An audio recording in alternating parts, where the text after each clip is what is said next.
Seigneur, nous te bénissons, nous te rendons toute la gloire encore ce soir, toi notre Père et notre Dieu. Merci pour le privilège que tu m'accordes. Merci pour la parole de vie par le Saint-Esprit. Merci pour les cœurs disposés encore ce soir à l'écoute de cette parole. Nous te bénissons, notre Père et notre Dieu. Merci pour ces instants que tu rends possibles. La gloire t'appartient. Louange, honneur te soit rendu, toi notre Père et notre Dieu. Merci de bénir tous les auditeurs à ce programme. Que leur vie connaisse, Seigneur, oh Dieu, un épanouissement au contact de ta parole et que le Saint-Esprit, l'enseignant par excellence, puisse, Seigneur, oh Dieu, davantage les enseigner. Que toute la gloire te revienne. Au nom de Christ Jésus, nous prions. Amen. Mesdames et messieurs, bonsoir, bonsoir et merci de me recevoir chez vous à travers ce programme. Nous sommes donc au mois de juillet. Nous avons passé un mois de séminaire sur le thème général, la révélation sur les dîmes. Et en ce mois de juillet, permettez-moi de vous annoncer le thème général de notre deuxième séminaire. La loi, c'est quoi la grâce? Nous parlerons de la grâce. Vous avez entendu parler de la grâce. Et tout au long du mois de juillet, par la grâce de Dieu, je m'entretiendrai avec vous au sujet de la grâce. C'est quoi la grâce? Et le sous-thème de ce soir s'intitule La loi et la grâce. Le sous-thème de ce soir, c'est la loi et la grâce. Mais le thème général, c'est quoi la grâce? Nous allons ouvrir nos Bibles dans l'évangile de Matthieu, à son chapitre 19, à partir du verset 16. Matthieu 19, 16. Et voici un homme s'approcha et dit à Jésus, « Maître, que dois-je faire de bon pour avoir la vie éternelle ?» Il lui répondit, « Pourquoi m'interroges-tu sur ce qui est bon? Un seul est le bon. Si tu veux entrer dans la vie, observe les commandements. » Lesquels, lui dit-il. Verset 18, et Jésus répondit, « Tu ne tueras point, tu ne commettras point d'adultère, tu ne déroberas point, tu ne diras point de faux témoignages, honore ton père et ta mère, et tu aimeras ton prochain comme toi-même. » Verset 20, le jeune homme lui dit, « J'ai observé toutes ces choses, que me manque-t-il encore ?» Jésus lui dit, « Si tu veux être parfait, va, vends ce que tu possèdes, donne-le aux pauvres, et tu auras un trésor dans le ciel. Puis viens et suis-moi. » Après avoir entendu ces paroles, le jeune homme s'en alla tout triste, car il avait de grands biens. Le verset 21, Jésus lui dit, « Si tu veux être parfait, va, vends ce que tu possèdes, donne-le aux pauvres, et tu auras un trésor dans le ciel. Puis viens et suis-moi. » Verset 22, après avoir entendu ces paroles, le jeune homme s'en alla tout triste, car il avait de grands biens. Mesdames et messieurs, ce soir, nous allons débattre en quelques minutes du sous-thème « La loi et la grâce ». Mais le thème général, c'est quoi la grâce? La grâce est une faveur imméritée. Personne ne mérite la grâce. La grâce n'est rien d'autre que la personne de Jésus-Christ de Nazareth. Jésus est notre grâce. Nous n'avons rien mérité, mais nous avons obtenu grâce. Et la grâce s'obtient par la foi. Mais ce soir, je vais parler de la loi et de la grâce. Il y a comme un combat en milieu chrétien au sujet de la loi et la grâce. Ici, il est question du jeune homme riche. Il s'approche de notre Seigneur Jésus-Christ et il lui pose cette question, « Maître, que dois-je faire de bon pour avoir la vie éternelle ?» Maître, que dois-je faire de bon pour avoir la vie éternelle? Comme si la vie éternelle se méritait par les œuvres. Que dois-je faire de bon pour avoir la vie éternelle? Mesdames et messieurs, règle numéro 1, ce que vous devez savoir, c'est que rien de bon ne peut sortir de l'homme. Nous avons souvent loué les hommes. Nous avons souvent élevé les hommes à cause de leurs actions. Mesdames et messieurs, tout ce qui vient de l'homme n'est pas bon. Il n'y a aucune bonté en l'homme. La bonté sort d'un cœur pur, d'un cœur purifié, d'un cœur justifié. Mais malheureusement, le cœur de l'homme, la Bible déclare qu'il est mauvais par-dessus tout. Il est tortueux. C'est un cœur mauvais qui est changeant. Et donc un cœur changeant ne peut sortir quelque chose de bon. Rien de bon ne peut sortir de l'homme. C'est pourquoi Jésus dit à cet homme riche, « Pourquoi m'interroges-tu sur ce qui est bon? Un seul est le bon. C'est Dieu seul qui est bon. En dehors de Dieu, personne ne peut prétendre être bon. C'est Dieu seul qui est bon. » Mais malheureusement, beaucoup de personnes gravitent autour de la loi par leurs actions, par leurs exploits. Ils veulent démontrer à leur entourage, démontrer aux yeux du monde qu'ils sont bons. Mais en réalité, ce n'est pas de la bonté. L'or plaqué et le vrai or, c'est deux situations différentes. Rien de bon ne peut sortir dans l'homme. Aujourd'hui, les gens véhiculent le message sur la loi, qui est le message de la condamnation. Beaucoup certainement me poseront la question de savoir est-ce que le message de la loi n'a plus sa place dans ces temps de la fin. Je suis dans le regret de te dire que non. Jésus dit, allez leur annoncer la bonne nouvelle. Comment voudrais-tu que la bonne nouvelle puisse encore faire du mal? Comment voudrais-tu que la bonne nouvelle puisse venir encore te détruire? La bonne nouvelle, c'est la grâce. Et quand vous ouvrez vos Bibles, dans l'épître aux Romains, en son chapitre 10, le verset 4, Romains 10, 4, la Bible dit « Car Christ est la fin de la loi pour la justification de tous ceux qui croient. » Christ est la fin de la loi. Pour qui? Pour la justification de tous ceux qui croient. Christ est la fin de la loi. Christ est la grâce. Et le jeune homme dit, que dois-je faire de bon pour avoir la vie éternelle? Que dois-je faire de bon pour avoir la vie éternelle? Au verset 18, déjà à la fin du verset 17, Jésus lui dit d'observer les commandements. Il dit lesquels?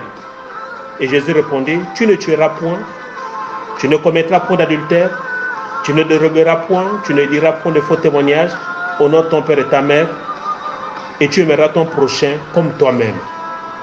Comme si la loi pouvait sauver qui que ce soit. Mesdames et messieurs, vous allez examiner les Écritures, depuis le livre de la Genèse jusqu'au livre de l'Apocalypse. Citez-moi un nom d'une personne qui a été sauvée par la loi. La loi ne peut sauver personne. La loi est un pédagogue. La loi nous renvoie ou nous conduit vers Christ qui est la solution. La loi est un miroir qui nous révèle notre vraie nature, notre vrai visage. Quand nous nous mirons le matin, quand nous nous rendons compte que nous avons des châssis et autres, qu'est-ce qu'on fait? On va à la douche pour laver notre visage. Quand nous nous mirons le matin, c'est le miroir qui nous guide. Mais le miroir ne va pas travailler à ta place. Le miroir te donne l'aspect que tu as. Le miroir te renvoie le visage que tu as en réalité. Mais c'est à toi de faire le travail. C'est ce que la loi fait. La loi est un miroir. Quand je me mire à travers la loi, je me rends compte que je ne suis pas juste, je ne suis pas justifié. Qu'est-ce que j'ai fait? Je vais vers celui qui justifie, qui est la grâce, donc Jésus-Christ de Nazareth. La loi n'a sauvé personne. Aucun patriarche dans la Bible n'a été sauvé à travers la loi. Même Noé, la Bible déclare que Noé trouva grâce aux yeux de Dieu. La loi ne peut sauver personne.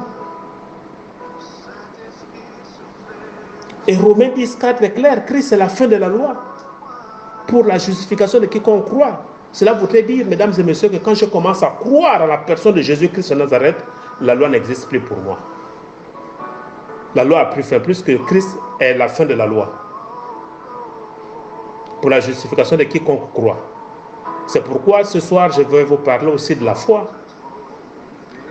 La grâce, sinon le salut s'obtient par la foi. Dans les actes, la Bible dit, quand le Saint-Esprit viendra, il convaincra le monde en ce qui concerne le péché, la justice et le jugement. Le péché, parce qu'il ne croit pas en moi. Le fait de ne pas croire, tu es condamné. La Bible dit que celui qui croit et qui sera baptisé sera sauvé. Celui qui ne croit pas sera condamné. Et donc tout se joue sur le terrain de la foi. Est-ce que tu crois? Est-ce qu'un jour tu t'es assis dans ta chambre, dans ton culte personnel, et tu t'es remis en question par rapport à ton salut? S'il y a une chose avec laquelle on ne doit pas blaguer par rapport à ta vie chrétienne, c'est ton salut. Que personne ne joue avec ton salut. Que personne ne te trompe au sujet de ton salut. Est-ce que tu as l'assurance de ton salut? Est-ce qu'un jour, tu t'es retiré et tu as cherché à comprendre si tu avais l'assurance de ton salut? Ou bien tu cours après les miracles? Malheureusement, le vent aujourd'hui de beaucoup de chrétiens, c'est que les chrétiens courent après les miracles, après les guérisons, après les restaurations. Ce n'est pas mauvais, mais qu'en est-il de ta foi? Qu'en est-il de l'assurance de ton salut? Il y a des personnes dans l'ancienne alliance comme dans la nouvelle alliance qui ont été guéries, des lépreux qui ont été purifiés, des aveugles qui ont recouvert la vue, des lunatiques qui ont été délivrés, des paralytiques qui ont marché. Où sont-ils aujourd'hui? Ils sont morts. Pourquoi rechercher les choses qui ne peuvent maintenir que dans une période bien précise? Je pense pour ma part, il est mieux que je sois rassuré par rapport à mon salut et le reste là, que Dieu donne, que Dieu ne donne pas, j'ai trouvé l'essentiel. C'est pourquoi la Bible dit, cherchez premièrement le royaume de Dieu et sa justice, et toutes ces choses-là vous seront données par-dessus tout. Mais malheureusement, il y a des chrétiens qui n'ont même pas l'assurance de leur salut, mais qui courent à gauche, à droite, à la recherche du mariage, à la recherche des voitures, à la recherche du voyage, à la recherche des enfants, à la recherche de ceci, cela, mais sans avoir l'assurance de leur salut. La loi et la grâce. La loi ne peut sauver personne. Et quand Jésus commence à réciter la loi pour ce jeune homme, il est tout fier. Le jeune homme lui dit, verset 20, « J'ai observé toutes ces choses. Que me manque-t-il encore ?» Mais il est prétentieux. Il dit, il a observé toutes ces choses. Quand on décompose les 10 commandements, dans la tradition juive, vous obtenez 613 lois. Et donc, lui, il a observé les 613 lois depuis sa jeunesse. La bonté. Pourquoi il s'est dit que les actions qu'il posait étaient bonnes? Parce qu'il était loué par des hommes. Il était célébré par des hommes. Mesdames et messieurs, rien de bon ne peut sortir de l'homme si l'on n'est pas justifié par la personne de Jésus-Christ de Nazareth. Rien de bon. Je connais l'histoire d'un monsieur et d'une dame qui sont allés faire des courses dans un magasin et le marchand, par inadvertance, leur avait donné un colis à la place de la marchandise. Arrivé donc au lieu du pique-nique, en ouvrant le colis, ils ont découvert une forte somme d'argent. Écoutez-moi très bien, une forte somme d'argent. Le monsieur et la dame ont donc résolu de ramener le colis chez le marchand. N'est-ce pas une bonne action selon les hommes? Vous me direz oui, c'est une bonne action. Et quand le monsieur et la dame ont ramené donc le colis chez le marchand a loué leur intégrité. Tellement il était reconnaissant, il a proposé aux deux de se faire médiatiser afin de publier dans toute la nation que de tels hommes sont rares et qui devraient obtenir un prix par la suite. Grande fut la surprise du marchand de constater que le monsieur et la dame ont refusé l'offre. Pour quelle raison? Il venait de poser une bonne action. Il venait d'être loué. Il venait d'être célébré. Il venait d'être acclamé par les hommes. Quand la source est mauvaise, tout ce qui peut sortir de l'homme n'est pas bon. Vous savez pourquoi le monsieur et la dame avaient refusé l'offre d'être médiatisé et d'être vu à travers la nation? Le monsieur avait sa femme, la femme avait son mari. Et donc, c'était des amoureux qui s'étaient retrouvés. Imaginez un seul instant qu'on diffusait leur image sur la plateforme, sur la télévision nationale. Imaginez les conséquences. Et pourtant, les deux ont été loués par le monsieur. Et ce sont des erreurs que nous commettons devant Dieu. Rien de bon ne peut sortir de l'homme.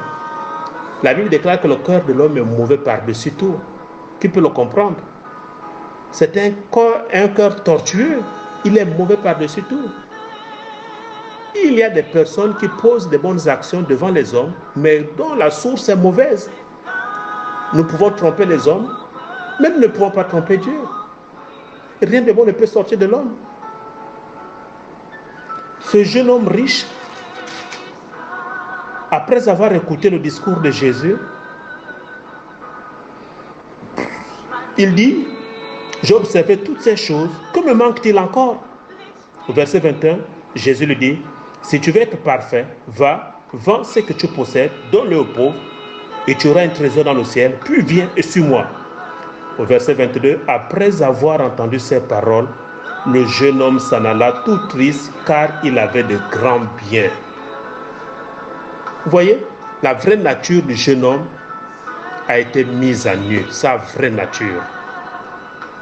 Pourquoi son cœur, son espoir se reposait sur le bien matériel et non sur Jésus, puisque lui dit qu'il a respecté la loi. Durant sa jeunesse, il a respecté tous les commandements. Et donc, il n'avait pas du mal à tout abandonner pour suivre Jésus, qu'il a respecté toute sa vie. Vous voyez combien de fois l'homme est changeant, combien de fois l'homme est menteur. Combien de fois nous voulons montrer aux autres que nous sommes meilleurs, alors qu'en réalité, nous sommes faux. Il y a des personnes qui agissent comme ce jeune homme riche. Je ne vis pas dans la fornication, je ne vis pas dans l'adultère, je ne vis pas dans le mensonge, je ne vole pas, je donne ma dîme, je donne mes offrandes, je fais ceci, donc je suis juste devant Dieu. Détrompe-toi, tu n'es pas juste devant Dieu. Tu es semblable à cet homme riche. La justification s'obtient par la foi en Christ Jésus. Est-ce que tu as l'assurance de ton salut? Et beaucoup s'attachent à ça. Je ne fais plus ceci, je ne fais plus cela. On a vu des témoignages des gens, je ne fais plus ceci, je ne fais plus cela. Mon frère, n'eût été la grâce et la miséricorde de Dieu, personne de nous ne tiendrait debout. Personne.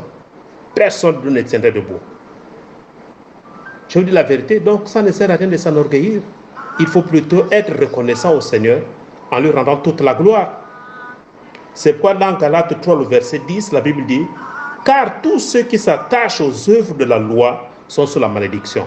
Pourquoi la Bible peut-elle déclarer que ceux qui s'attachent aux œuvres de la loi sont maudits? Les œuvres de la loi, c'est quoi? Et c'est toutes ces actions-là? Non, j'ai fait ceci, j'aide les orphelins, j'aide les veuves, je soutiens l'église, je soutiens le pasteur, je donne mon argent, je fais ceci, cela, et tu t'attaches à ça. La Bible dit: tu es maudit. Car tous ceux qui s'attachent aux œuvres de la loi sont sous la malédiction. Galates 3, le verset 10. La Bible dit, ils sont maudits. Tu ne peux pas t'attacher sur les œuvres de la loi, c'est de la malédiction. Attache-toi sur la grâce, sur la personne de Jésus-Christ de Nazareth. Si tu veux être restauré, si tu veux être sauvé.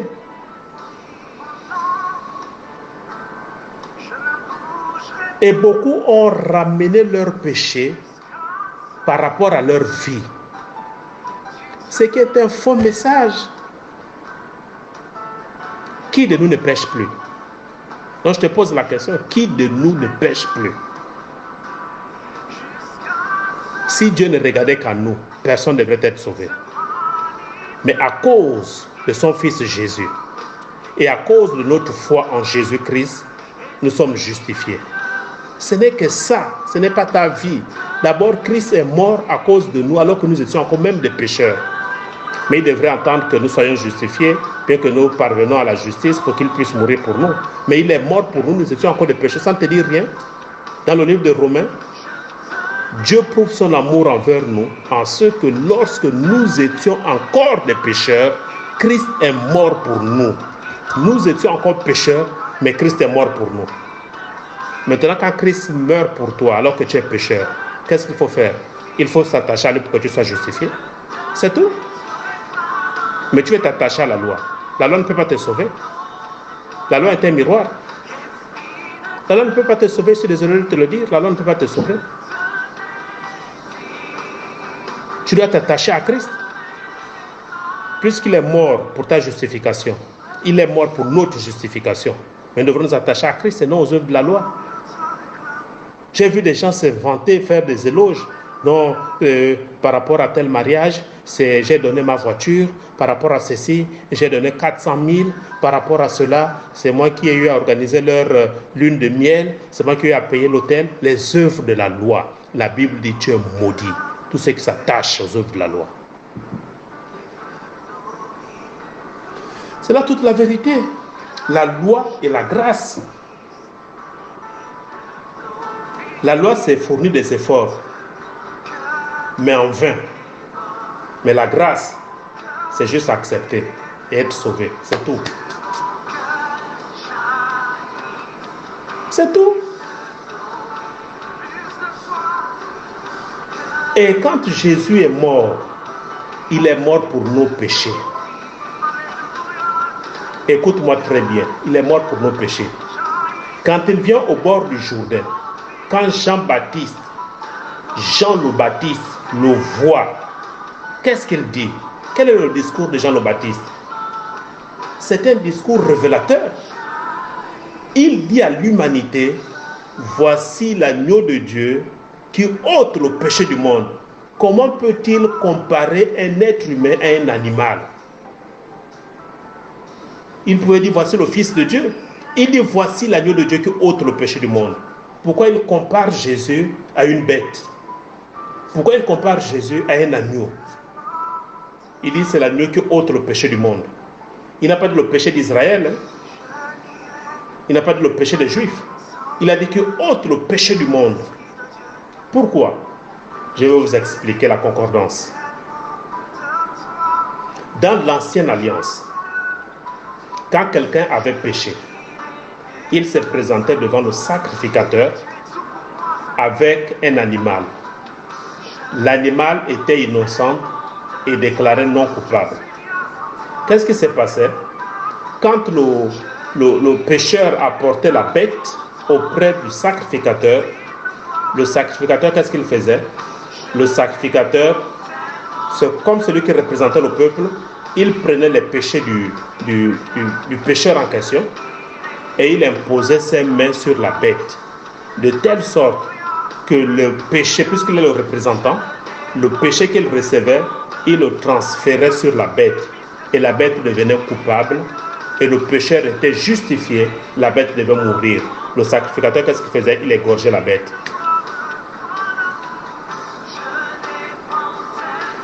Et la Bible dit, quand Jésus arrive, Jean-Baptiste dit, voici l'agneau de Dieu qui ôte le péché du monde. Donc, Jésus devient l'agneau, donc un animal. Et pourtant, il est non coupable. Ce n'est pas lui qui a péché. Jean-Baptiste dit, il ôte le péché du monde. Jean-Baptiste est un sacrificateur, donc représentant le monde. Qu'est-ce qu'il fait? Quand il impose ses mains sur Jésus-Christ de Nazareth, il transfère tout le péché de l'humanité à Jésus-Christ de Nazareth.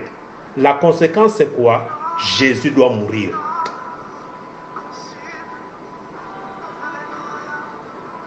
Est-ce que tu me comprends?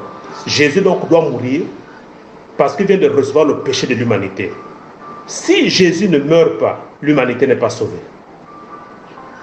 Et donc Jésus était dans l'obligation absolue de mourir parce qu'il portait le péché de l'humanité avec lui. Et quand il porta le péché de l'humanité, quand il est allé mourir à la croix, l'humanité tout entière a été complètement justifiée. La Bible déclare qu'il va visiter le tabernacle céleste, non pas avec le sang des animaux, mais avec son propre sang, ayant obtenu une rédemption éternelle pour que toi et moi, nous soyons justifiés à jamais. Quiconque croit est sauvé. Jésus a tout accompli à la croix du Calvaire. Maintenant, quand on vous amène le message sur la loi, on vous condamne par rapport au péché. Où est le message de la grâce? La Bible dit, enseignez-leur. Annoncez la bonne nouvelle. La bonne nouvelle, c'est la grâce. La grâce, c'est Jésus-Christ de Nazareth qui est venu justifier le monde. Maintenant, quand on parle du péché, il s'agit de quel type de péché? Il s'agit du péché passé, de ton péché présent et de ton péché futur. Il a pris tous ces péchés à la croix et il a déclaré que tout est accompli. Et donc, pour que je sois justifié, je n'ai pas besoin d'apporter des offrandes auprès du pasteur. Je n'ai pas besoin d'apporter des dîmes ou des offrandes colossales dans l'église pour que je sois justifié. Si on vous prête ce message, on est en train de vous escroquer. Le salut s'obtient par la foi. Et donc, je crois seulement et je suis sauvé.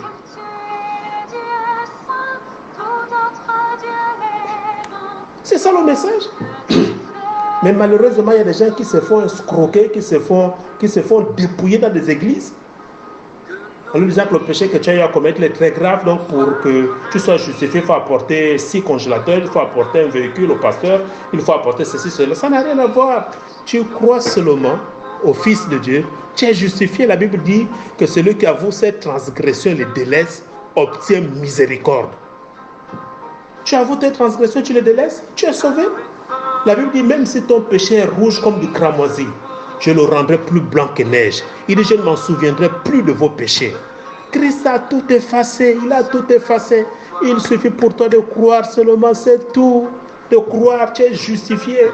Mais malheureusement, beaucoup de chrétiens aujourd'hui courent dans des églises à la recherche des bénédictions, à la recherche des grâces, à la recherche du mariage, à la recherche des enfants, à la recherche des promotions, à la recherche des voyages.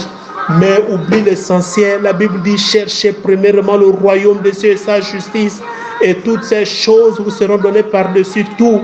Mesdames et messieurs, dans l'ancienne alliance comme dans la nouvelle alliance, des personnes ont été guéries. Mais où sont-elles aujourd'hui? Elles sont mortes. Il faut d'abord avoir l'assurance de ton salut avant de courir à gauche, à droite, chercher ce que tu veux. Quand j'ai commencé à prêcher le message sur la grâce, là où j'ai été envoyé comme ministre de culte, un de mes fidèles, un musicien, il est venu me voir à la fin du culte. C'était le premier jour où j'ai prêché sur le message de la grâce. Il dit, papa, je vais te voir. Et puis je l'ai reçu dans mon bureau. Il dit, c'est quoi ton problème? Il dit, je pense que je dois partir de l'église. Il dit, à quel sujet? Il dit, non, parce que le message sur la grâce, je ne crois pas que ça soit ça. C'est trop facile. C'est comme si vous incitez les gens à vivre dans le péché. J'ai dit, mon fils, tu n'as rien compris. J'ai dit, il n'y a pas de problème, je ne te retiens pas. Que Dieu te bénisse dans ta nouvelle aventure. Pourquoi? Ce sont des personnes qui sont habituées au message sur la loi. Des gens qui veulent prouver leur salut par les œuvres. Je ne vis pas dans la fornication, je ne mens pas, je ne vole pas, je ne fais pas ceci, je suis régulier à l'église, donc je mérite le salut. Mensonge. Le salut ne s'obtient pas par les œuvres.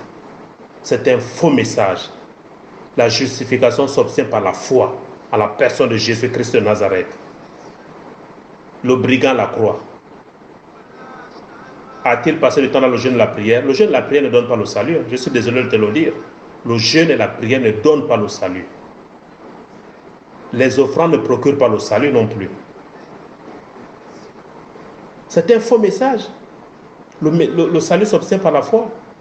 Le brigand à la croix, était-il baptisé? Le brigand à la croix, payait-il ses dîmes? Le brigand à la croix, qu'est-ce qu'il a fait?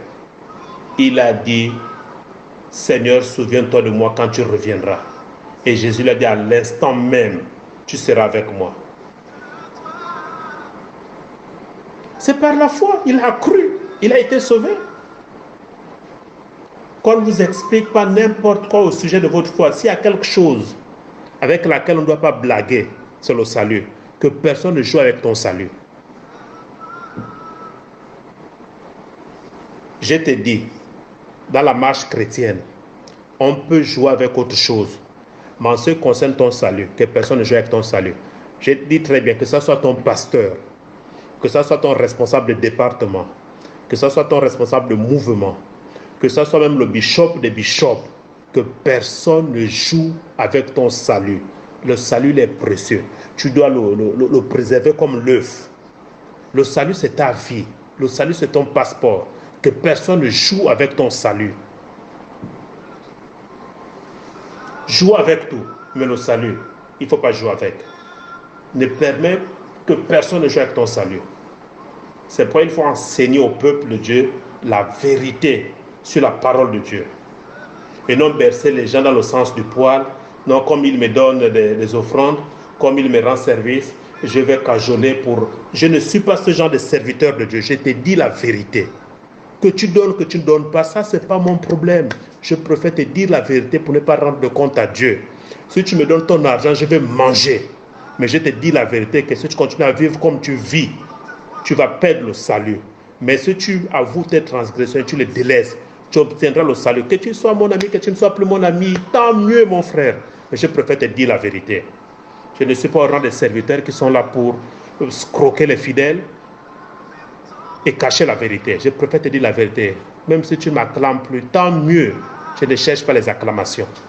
Mais je suis en train de te dire la vérité au sujet de ton salut. Il faut t'asseoir. C'est là toute la vérité. Et donc Jésus a pardonné tous nos péchés.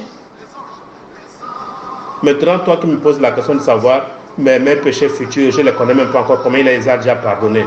Bon, quand tu parles des péchés passés, tu as pardonné, tu étais déjà né. Quand il est mort, tu étais né. Le message de la grâce, pour le comprendre, il faut avoir la foi.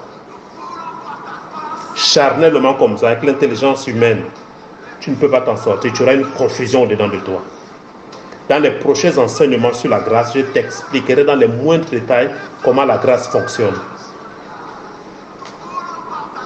Certains croiront que le message de la grâce encourage les gens à vivre dans le péché. Loin de là. La grâce ne peut pas te conduire à vivre dans le péché. Mais si tu as péché, avoue tes transgressions, délaisse-les et tu obtiens miséricorde, c'est tout.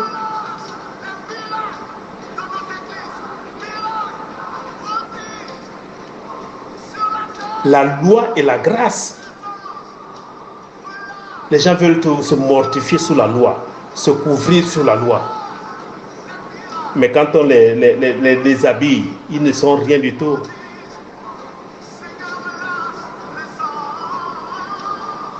Le général Naaman, devant les gens, on ne voyait pas la lèpre. Il était bien habillé, bien couvert. On dit que c'était un vaillant héros.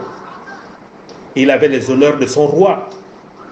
C'était un homme de distinction. Mais il était souvent couvert en public. Mais la Bible dit que c'était un lépreux. Alors quel est l'habit qui te cache, qui cache tes transgressions? Tu te caches sur quel habit? Pourvu qu'on enlève seulement l'habit là, on découvre les défaillances en toi.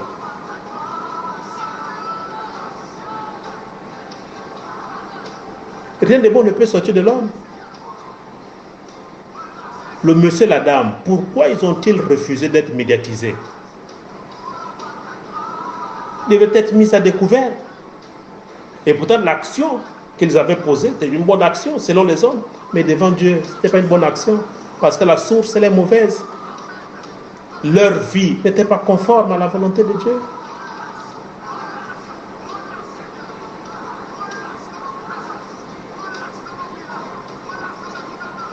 Le message sur la grâce est un message qui libère, est un message de restauration. Quel que soit le péché que tu as commis, je dis quel que soit le péché que tu as commis, même si on t'appelait la reine des avortements, mais si tu as avoué tes transgressions, tu les délaisses, Dieu te pardonne et il ne s'en souvient plus de tes péchés. Même si tu as été le plus grand sorcier de la famille, tu as tué près de 30 personnes. La Bible dit, si tu avoues tes transgressions et que tu les délaisses, tu obtiens miséricorde. C'est ce qui est bizarre avec la grâce. C'est que quelqu'un peut tuer une personne aujourd'hui, et toi, si la mort te trouve dans le péché, tu vas en enfer, mais lui qui t'a tué, s'il se repent, il est justifié. Et combien de fois c'est terrible?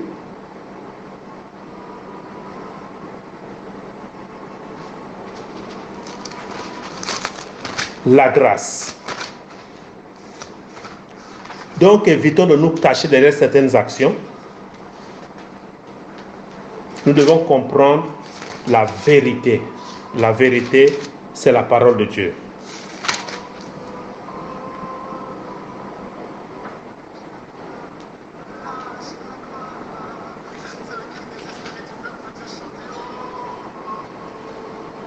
Le thème, je rappelle, de notre séminaire du mois de juillet, c'est quoi la grâce? Et ce premier jour, nous avons le sous-thème la loi et la grâce. La loi et la grâce ne peuvent pas cohabiter, ce n'est pas possible. Jésus vient mettre fin à la loi pour justifier tous ceux-là qui croient.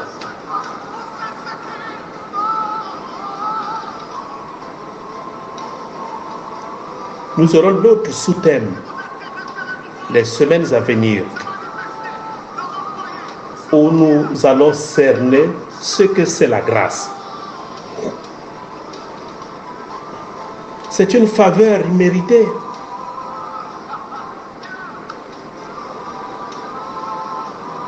C'est la grâce. Maintenant, je suis chrétien. J'ai reçu la justification par la foi. Toutes les actions que je pose sont agréées. Non pas à cause de moi, mais à cause de Jésus-Christ de Nazareth qui m'a justifié et mes actions sont agréées par Dieu. A contrario, si je n'ai pas la justification par la foi, je marche par la loi et je pose des actions, quelle que soit la quantité des actions, quel que soit le montant des offrandes que je peux apporter dans la maison du trésor, même si je peux apporter 100 millions, si je suis sous la loi, je suis maudit. La Bible déclare dans Galates 3:10, car tous ceux qui s'attachent aux œuvres de la loi sont sous la malédiction. Dieu ne te regarde même pas, il ne te calcule même pas. Et donc le conseil que je voudrais te donner ce soir, c'est de t'attacher à la grâce, en fait d'être justifié. Que personne ne joue avec ton salut. Mesdames et messieurs, c'était la pensée de ce soir, la loi et la grâce. J'aimerais te poser cette question avant de vous dire au revoir. Vis-tu sous la loi ou sous la grâce? La réponse est dans ton cœur en examinant ta vie. Est-ce que tu vis encore sous la loi ou tu vis sous la grâce? Mesdames et messieurs, j'en ai terminé. Nous nous retrouverons la semaine prochaine par la grâce de Dieu sous un autre sous-thème, toujours par rapport à notre grand thème général, c'est quoi la grâce? Que Dieu vous bénisse et à très bientôt. Au revoir.